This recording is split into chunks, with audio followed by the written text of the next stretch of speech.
హరీష్ రావు గారు ఏమంటున్నారంటే రైతుల ఉసురు పోసుకోవద్దు, కన్నీళ్లతో పునాదులు నిర్మించుకున్న ఏ ప్రభుత్వాలు మనుగడ సాగించవు. కానీ ఏం జరుగుతుంది? మనుగడ సాగించదు. సరే, ఇప్పుడు రైతు భరోసా గురించి అడుగుతున్నారు. రైతు భరోసా గురించి అడుగుతున్నప్పుడు గతంలో ఈ రైతు భరోసాని ఏం చేసిర్రంటే కార్యకర్తలకు ఏదన్నా ఒకటి చూపెట్టాలి. ఎవరు? గత ప్రభుత్వంలో ఉన్న ఆ పార్టీ బీఆర్ఎస్ కార్యకర్తల కోసము ఈ రైతు బంధు ఏం చేసిరంటే ప్రభుత్వ భూములను కూడా రిజిస్ట్రేషన్ చేసిరు. భూములు ఎక్కడున్నాయో ఎవరికి తెలియదు. పట్టదారు పాస్బుక్లు వచ్చినాయి అందరికీ. ఆ పట్టదారు పాస్బుక్లు అప్లై చేసుకున్నాడు, రైతు బంధు తినుడు, క్రాప్ లోన్ తెచ్చుకున్నాడు, అది కూడా మింగిర్రు. ప్రతి సంవత్సరానికి 2 విడతల రైతు బంధు వేయించుకోవాలి, పోయి పార్టీకి జై కొట్టాలి. అరికాలకు పిర్రలకు తగిలిదాకా ఎగురుకుంటా జై కొట్టాలి. ఇట్లా కొన్ని వేల ఎకరాల భూములు అట్లా అయిపోయినాయి. ఇప్పుడు అవన్నీ బయటికి తీస్తున్నారు. మొన్నటికి మొన్న సిరిసిల్లలో పోయి డైరెక్ట్ సరెండర్ అయ్యారు. దీని మీద క్రిమినల్ కేసులు పెడతాం అది ఇది అనేసరికి పోయిరు, ఆ పాస్బుక్లు ఇట్లా ఇచ్చేసారు, కలెక్టర్ దగ్గర పోయి పెట్టిరు. మరి ఇవన్నీ పెట్టుకొని ఎట్లా రైతు భరోసా ఎట్లా ఇస్తారు? ఇవన్నీ తీసేద్దామని చెప్పేసి తీసేస్తున్నారు. ప్రక్షాళన చేసి దాదాపు మొత్తం కంప్లీట్ చేసి ఇప్పుడు రైతు భరోసాకు మార్చి నుంచి అర్హులైన వాళ్ళకు, గుట్టలకు చెట్లకు పుట్టలకు కాకుండా అర్హులైన వాళ్ళకు రైతు భరోసా ఇస్తేందుకు ప్లాన్ చేసింది ప్రభుత్వం. అట్లే ఇచ్చుకుంటూ పోవాలన్నా? అది ఎవరి సొమ్ము? ప్రజల సొమ్ము అట్లనే పంచుకుంటూ పోదామా? ఇంకొక దానికి ఉపయోగపడతాయి పైసలు ఉంటే. అంటే ఒక ఆలోచనతోని ఒక విజన్తోని చేసుకుంటూ వస్తున్నప్పుడు సహకరించాలి. కానీ ఎంతసేపటికి వీళ్ళు ఇయ్యలేదు వాళ్ళు ఇయ్యలేదు అని ప్రభుత్వం మీద కాదు విమర్శలు చేసేది.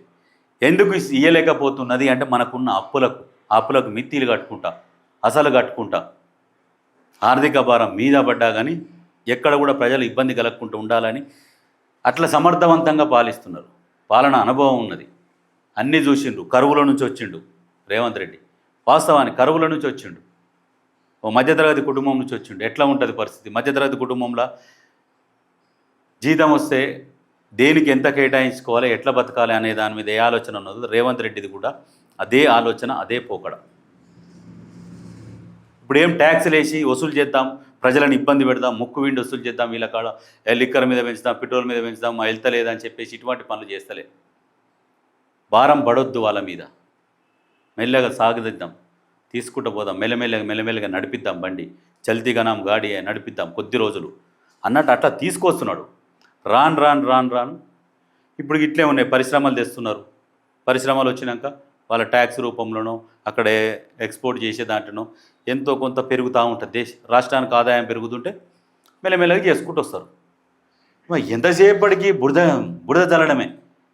ఏం చేసిరు మీరు? 2023లో మరి రైతు బంధు వేసేందుకు పైసలు లేకనే ఔటర్ రింగ్ రోడ్డును తాకట్టు పెట్టిరు మీరు. ఎందుకు తాకట్టు పెట్టిరు outer ring road? Outer ring road ఎక్కి దిగేటోనికి తెలుస్తుంది ఎంత వసూలు చేస్తారు అనేది. ఒకప్పుడు 10 రూపాయలు ఉంటుండే ఇట్లా.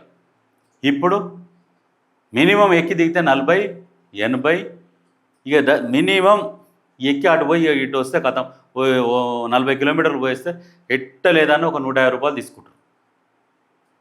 ప్రైవేట్ వాళ్ళకి అప్పచెప్తే వాళ్ళకి నచ్చినట్టు వాళ్ళు చేస్తారు.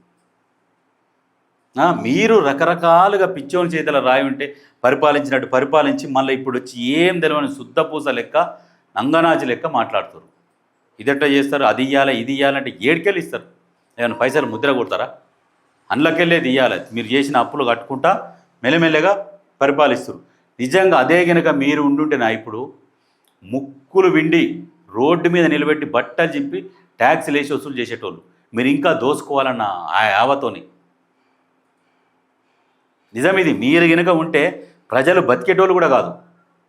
ఈ ప్రభుత్వం వచ్చినాక సరే ఉన్నదో లేదో తింటురు, నిమ్మలంగా వంతురు, కానీ మీరుంటే నిద్ర కూడా ఒక్కపోతురు జనాలు.